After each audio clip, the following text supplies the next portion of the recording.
Memiliki kisah kita dan di dalam prosesnya mencintai diri kita sendiri adalah tindakan paling berani yang akan pernah kita lakukan.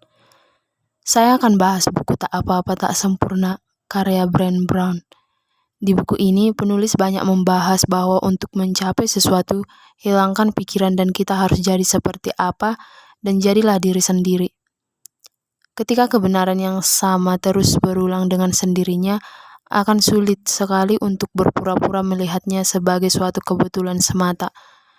Hal yang dapat kita perhatikan ketika kita mencintai diri sendiri adalah keberanian belas kasih dan keterhubungan mempraktekkan keberanian belas kasih dan keterhubungan dalam hidup sehari-hari adalah cara kita menumbuhkan penghargaan diri. Kata kuncinya adalah praktek. Marie Daly, seorang teolog, menulis keberanian seperti sebuah kebiasaan, sebuah kebajikan. Anda mendapatkannya melalui tindakan-tindakan yang berani di titik ini.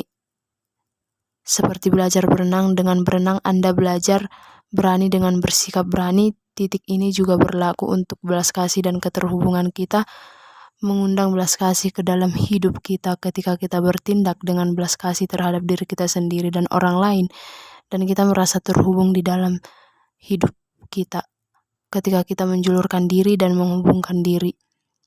Di sini saya akan membahas bagaimana penulis menekankan kepada pembaca bahwa ada 10 tiang petunjuk untuk kita mencintai diri kita sendiri. Petunjuk yang pertama adalah tentang menumbuhkan keautentikan, melepaskan apa yang orang lain pikir. Seringkali orang berusaha menjalani hidupnya dengan arah mundur. Mereka berusaha memiliki lebih banyak barang atau lebih banyak uang agar lebih bisa melakukan apa yang mereka inginkan, sehingga mereka akan lebih bahagia.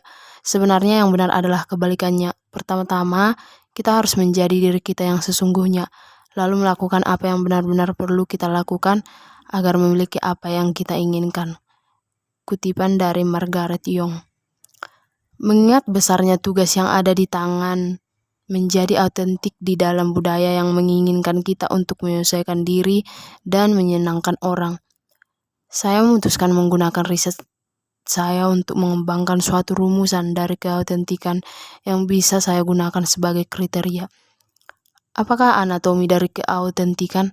Apa saja yang merupakan bagian-bagiannya yang kemudian terkumpul untuk menciptakan diri yang autentik? Berikut adalah apa yang telah dikembangkan oleh penulis. Autentik adalah praktek sehari-hari dari melepas anggapan diri kita yang seharusnya dan merangkul diri kita yang sesungguhnya. Memiliki autentikan berarti yang pertama menumbuhkan keberanian untuk menjadi tidak sempurna, untuk menetapkan batasan, dan untuk memperoleh diri menjadi rentan. Melatih belas kasih karena mengetahui bahwa kita semua terbuat dari kekuatan dan pergulatan, lalu menumbuhkan keterhubungan dan perasaan memiliki yang hanya bisa terjadi ketika kita percaya bahwa kita memadai. Lalu tiang petunjuk yang kedua, menumbuhkan belas kasih diri, melepaskan perfeksionisme. Hal yang benar-benar sulit dan benar-benar menakjubkan adalah berhenti menjadi sempurna dan mulai berupaya menjadi diri sendiri. Lalu yang ketiga, menumbuhkan spirit yang lentur, melepaskan penebalan diri dan ketidakberdayaan. Dia tidak pernah bisa kembali dan mempercantik beberapa detail.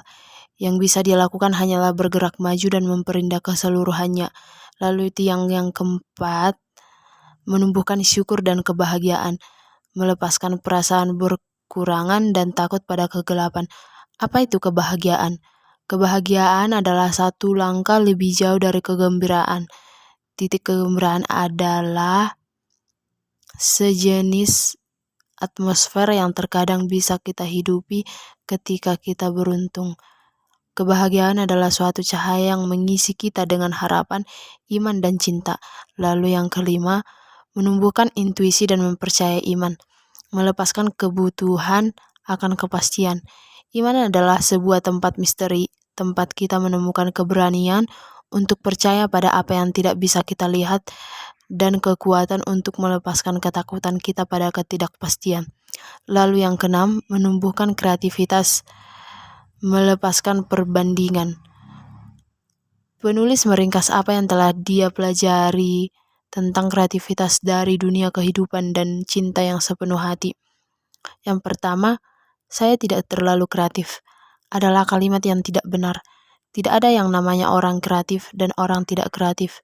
Yang ada hanyalah orang yang menggunakan kreativitasnya dan orang yang tidak menggunakannya. Kreativitas yang tidak digunakan tidak menghilang begitu saja.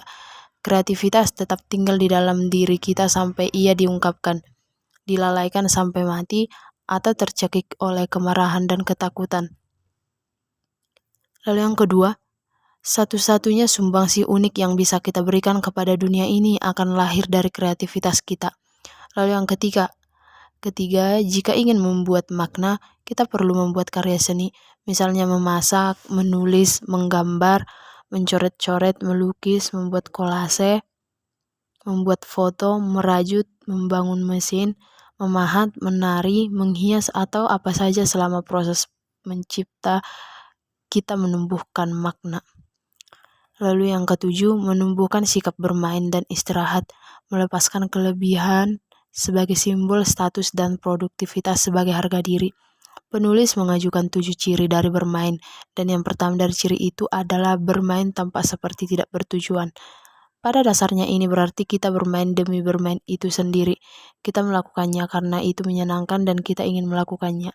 Di dalam budaya masa kini di mana nilai dari kita dikaitkan dengan nilai penghasilan dan kita mendasarkan harga diri kita pada tingkat produktivitas, menghabiskan waktu untuk melakukan aktivitas yang tidak bertujuan adalah hal yang langka. Malah sebenarnya bagi kebanyakan dari kita, itu terdengar seperti serangan cemas yang siap menerkam. Penulis mengatakan bahwa bermain bukanlah suatu pilihan tambahan semata. Malah sebenarnya penulis menjelaskan bahwa menghormati kebutuhan yang telah diprogram secara hayati untuk bermain bisa mentransformasi pekerjaan. Lalu yang kedelapan adalah menumbuhkan ketenangan dan keheningan.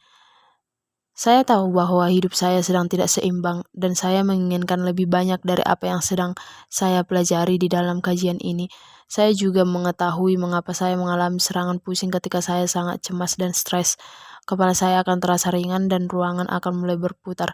2 kali saya benar-benar jatuh. Serangan pusing itu merupakan hal yang baru, tetapi kecemasan itu sama sekali bukan hal yang baru. Penulis mengatakan sebelum mulai belajar tentang kehidupan yang sepenuh hati, kita ditekankan selalu bisa mengelola prioritas yang saling berkejaran, tuntutan keluarga, dan tekanan yang tak ada habisnya dari kehidupan akademis.